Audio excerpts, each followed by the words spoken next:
আসসালামু আলাইকুম। সবাই কেমন আছেন? আলহামদুলিল্লাহ, আল্লাহর অশেষ রহমতে আমি এখন অনেক ভালো আছি। 2 দিন আগে অনেক বেশি অসুস্থ হয়ে পড়ছিলাম। তো ডাক্তারের কাছে গেছি আর ডাক্তার বলছিল প্রেশার মেপে যে আপনার শরীরে তো প্রেশার একেবারেই কমে গেছে, আপনি কিভাবে দাঁড়িয়ে আছেন? তো আসলে আমারটা আমি বুঝতে পারতেছি আমি দাঁড়িয়ে আছি কিনা, আমার মাথায় সোজা করতে পারতেছি না। আর পুরো শরীর ব্যথা কীরকম যেন লাগছে, হাত পাও ঝিমঝিম করছে, আবার কতক্ষণ ছেড়ে দিছে, এরকম মনে হচ্ছিল যে রগগুলা চিরে যাবে। তো ডাক্তার আমাকে 600 টাকা 500-600 টাকার ওষুধ দিছিল। 2টা দিন বিছানা থেকে উঠতে পারি না। তো আমার স্বামী দেখছিল যে আমাকে যেই ফোন দিছে আমি বলছিলাম যে আমার দুনো ছেলে, আমার মেয়ে, আমি একই দিনে অসুস্থ হয়ে পড়ছি। তো আমি অসুস্থ হইলেও কিন্তু কিছু করার নেই, 3টা বাচ্চা আমাকেই সামলাতে হয়। তখন কিন্তু আমার মা আসে নাই। 2 দিন বিছানা পড়াছিলাম। আমার হাজব্যান্ড কিন্তু একবারও জিজ্ঞেস করে নাই যে তোমার কি হয়েছে নাকি। মানুষে তো ভালো মন্দ কিছু জিজ্ঞেস করে, তো এই কষ্ট বোঝার মতো কারো ক্ষমতা নাই। আসলে এটা হচ্ছে কপালের লিখন। তো আমি অনেক সময় অনেক আপুদের হাজব্যান্ডকে দেখতেছি বা দেখে আসছি, তারা অনেক কেয়ারিং, কিন্তু আমার ক্ষেত্রে পুরোটাই উল্টা। তো সে আমার মাকে ফোন দিয়ে বলতেছিল যে আমার আমার দুনো ছেলে মেয়েকে নিয়ে ডাক্তারের কাছে যেতে হবে, তো আমাদের বাসায় আসতে। তো আমার মাও শোনার সাথে সাথে আসছে। তো সে টাকা দিয়ে গেছে তার বাচ্চাদের জন্য ওষুধ আনতে, তার বাচ্চা, আমারও বাচ্চা অবশ্য, কিন্তু আমার টাকা দেয় নাই আর আমাকে একবারও বলেও নাই যে তুমি ওষুধ এনে খেও। তো 2 দিন অপেক্ষা করলাম আর অনেক মন খারাপ লাগছিল। তারপর নিজে দেখি আর ঠিক থাকতে পারতেছি না, তখন আমার এই শখের ব্যাংকটা ভেঙে ফেললাম। ব্যাংকটা ভেঙে আজকে আমি ডাক্তারের কাছে যাব। এই মুহূর্তে আমার কাছে কোনো টাকা ছিল না। তো বিপদের সময় কিন্তু এই ব্যাংকটাই আমার আসল বন্ধু। আমি কিন্তু টাকা জোগাইছিলাম একটা কারেন্টের চুলা কেনার জন্য। 2 মাসে আমি এখানে 3000 টাকার মতো জোগাইছি। এখানে 2950 টাকা হয়েছে।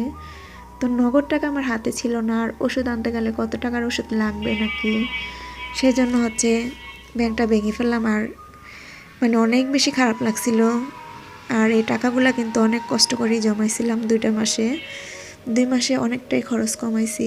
তো তাকে বলছিলাম যে চুলা এনে দিবা, আমি কিছু টাকা দিই, তুমিও কিছু দাও। সে এক কথাতে না করছে, তার নাকি কারেন্ট বিল উঠবে, সেজন্য সে আমাকে চুলা কিনে দিবে না। তারপর আমি ব্যাংকটা দিয়ে ভেঙে ডাক্তারের কাছে গেছি আমার বড় ছেলেকে নিয়ে। তো ওষুধ আনার পরে আমার মা বলছিল যে তুই ওষুধ না খেয়ে কি মারা যাবি নাকি, আমাকে রাগারাগি করছিল। তখন সে বলছিল যে বিষ ব্যথার ওষুধ এনে দিবা আমাকে ফার্মেসি থেকে। তো আমার মা বলছিল যে প্রেশার কমে গেছে, ডাক্তারে অনেক দামি ওষুধ দিছে, এগুলো খাওয়ার শেষে আবার আনতে হবে। তো এখন ওষুধ খেয়ে আলহামদুলিল্লাহ অনেকটাই ভালো আছি, কিন্তু সে একবারও জিজ্ঞেস করে না যে তুমি কি ভালো আছো নাকি, শরীর কি অবস্থা। এরকম একটা স্বামী পেয়েছি। তো আমাকে 2 বেলার ওষুধ দিছে 3 পদের, আর একটা ওষুধ দিছে, এটা নামটা আমার খেয়াল নেই। তো ওটা বলছিল যে খাওয়ার পরে আমার আরও অনেকগুলো ওষুধ খেতে হবে, তাহলে আমার শরীর ঠিক হবে। আমি যে কথা বলতেছি আমার শরীর কিন্তু কাঁপতেছে। তো 2 দিন ভিডিও দেই না। এমনিতেই আমার চ্যানেলটা অনেক বেশি ডাউন হয়ে আছে, সাবস্ক্রাইব বাড়তেছে না, জানি না কি সমস্যা হয়েছে। তো টাকা যখন ভাঙছি, তো বাচ্চাদের জন্য খিচুড়ি রান্না করলাম, ওরাও কিছু খায় না। আসলে নিজের শরীর ভালো না থাকলে কিছুই ভালো লাগছে না, তাও বাচ্চাদেরকে একটু কিছু খাওয়ানোর চেষ্টা করছি।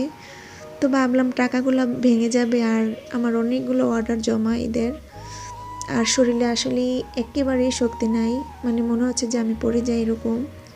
একটা মটর নিয়ে আসলাম, যে টাকা তো ভাঙবে, ভাঙা হবেই, এটা তো আর রাখতে পারবো না। আর চুলাটাও মনে হয় আর কিনা হবে না, যদিও কিনি তাহলে সম্পূর্ণ টাকা আমার কিনতে হবে। তো ভাবলাম একটা মটর নিয়ে আসি, দেখি শরীরে তো এমনি জোর পাচ্ছি না, মটর দিয়ে তো একটু আরাম লাগবে। তো কালকে মটর দিয়ে কিন্তু আমি অনেকগুলাই জামা, বাচ্চাদের 4টা জামা সেলাই করছি।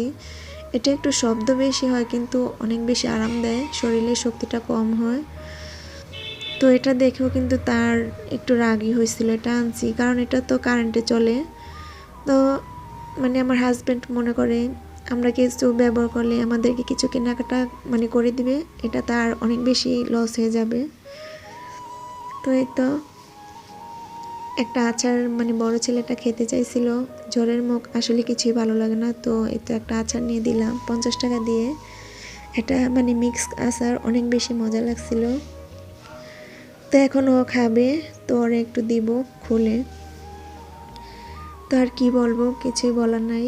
ভিডিওটি ভালো লাগলে একটা লাইক দিয়ে যাবেন, আর যারা নতুন দেখতেছেন চ্যানেলটিকে সাবস্ক্রাইব করে আমার পাশেই থাকবেন। আপনাদের সাপোর্ট ছাড়া তো আমি সামনে এগোতে পারবো না, অবশ্যই আমাকে একটু সাপোর্ট করবেন প্লিজ। সবাই ভালো থাকবেন, সুস্থ থাকবেন। আল্লাহ হাফেজ।